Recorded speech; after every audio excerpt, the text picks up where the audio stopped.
சென்னை தாம்பரம் அருகே உள்ள பீர்க்கங்கரணை ஏரியில் இருந்து வெளியேறிய தண்ணீர் குடியிருப்பு பகுதிக்குள் நுழைந்ததால் மக்கள் அவதிக்கு உள்ளாகியுள்ளனர். மழை காரணமாக நிரம்பிய பீர்க்கங்கரணை ஏரியில் இருந்து தண்ணீர் வெளியேற்றப்பட்டதால் தாம்பரம் முடிச்சூர் சாலைகளில் வெள்ள நீர் சூழ்ந்தது. இதனால் குடியிருப்பு பகுதிகளில் இருந்து வெளியேற முடியாமல் மக்கள் பெரும் அவதிக்கு உள்ளானார்கள். ஏரியில் இருந்து தண்ணீர் குப்பையுடன் வெளியேறி வருவதால் நோய் பரவும் அபாயம் இருப்பதாகவும் சுகாதாரத்துறை உடனே நடவடிக்கை எடுக்க வேண்டும் என்றும் மக்கள் கோரிக்கை முன்வைத்துள்ளனர். பேஞ்ச மழையில இவ்வளோ தண்ணி வந்துருச்சு.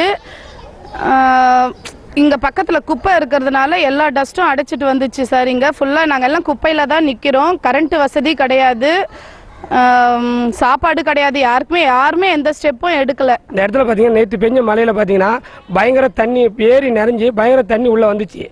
பார்த்தீங்கன்னா இப்போ வந்து குப்பைக்குன்னு ஒரு இடம் ஒன்று ஒதுக்கியிருக்கிறாங்க எங்கள் பேராட்சிக்கு. ஆனால் அங்கே கொட்டுறதில்லை. எங்கள் ஏரியில் வந்து கொட்டி குப்பைங்கெல்லாம் இப்போ தண்ணியோட உள்ளே வந்து வீட்டுக்குள்ள எல்லாமே குப்பை நிறைஞ்சி பாம்பு பூச்சி எல்லாமே உள்ளே வந்துச்சு. நோய் ஜுரம், குழந்தைங்கள ஹாஸ்பிட்டலுக்கு கூட்டு போக முடியல, சாப்பாடு வசதி இல்லை. எந்த ஒரு ஆக்ஷன் வந்து கவர்மெண்ட் ஆளும் சரி ஒரு அரசியலும் சரி யாரும் வந்து எங்களுக்கு எந்த ஒரு இது உதவி பண்ணலை.